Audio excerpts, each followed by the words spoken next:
This is a post on academic treason. Scary issue. Something I never thought I'd ever think about or expect to see in my life.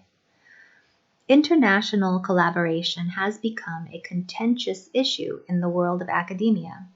From a recent Bloomberg article by Tyler Cohen, I learned that Ivy League universities have been accepting huge sums of money from countries like Iran, China, and others.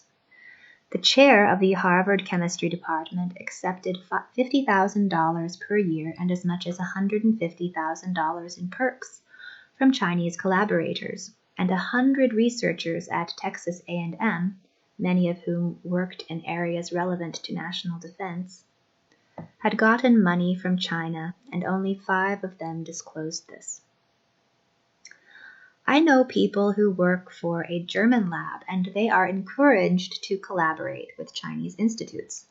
But I've heard that this sort of collaboration is sometimes controversial from the US standpoint, especially when the German lab also collaborates with US institutes.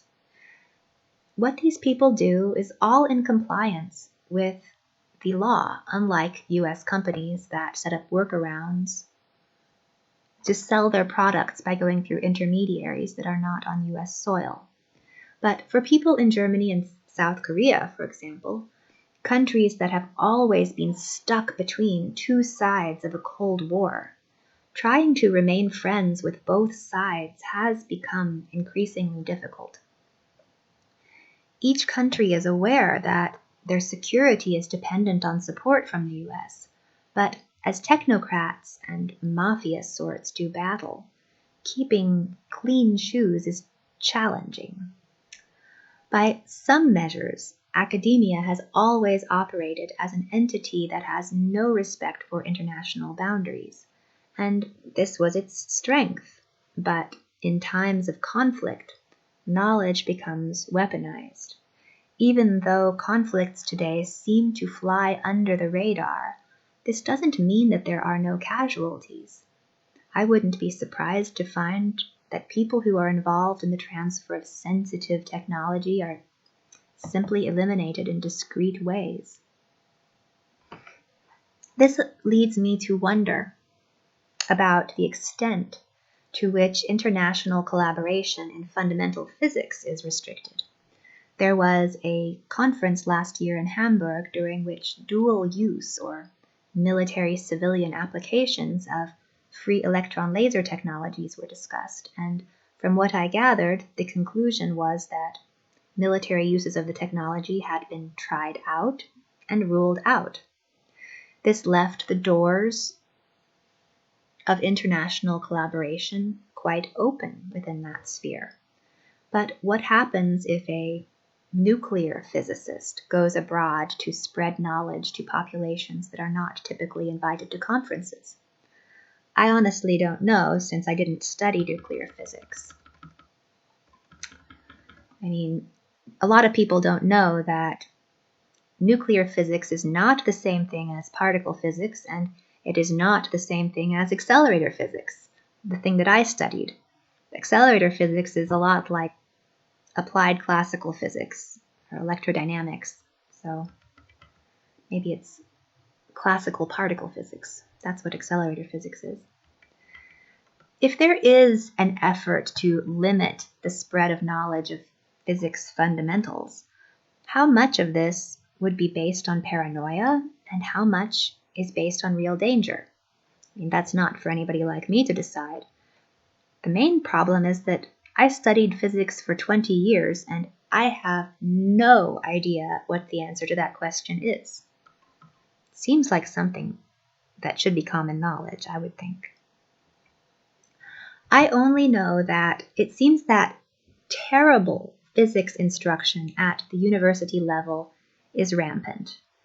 This is what I see when I go online and I look at online question and answer forums like on Reddit or wherever, and I see that limited, one-sided perspectives are the norm, like horses with blinders. If the federal government attempted to crack down on academia across the board, I can't imagine that it would do much more than destroy its own institutions. If a treasonous cancer had metastasized, then shooting oneself in the foot isn't going to help matters. I wish I had an easy answer. And if I were to write a piece of fiction about this situation, I'd imagine a sort of inquisition playing out, as the federal government hunts down academic traitors, otherwise known as people who believe in the importance of international collaboration. Of course, if you can write a predictable story about it, it pretty much guarantees that that's not how reality works. Reality is inherently far more unpredictable, as the coronavirus shows us. Perhaps the coronavirus is nature's way of stepping in and wiping away all of the, I don't know, it does something to the physics community. I don't want to think about that. I'm glad that I'm not playing that game because it sounds impossible to win. In his Portal podcast series, Eric Weinstein gave us a peek at people at the top of the game.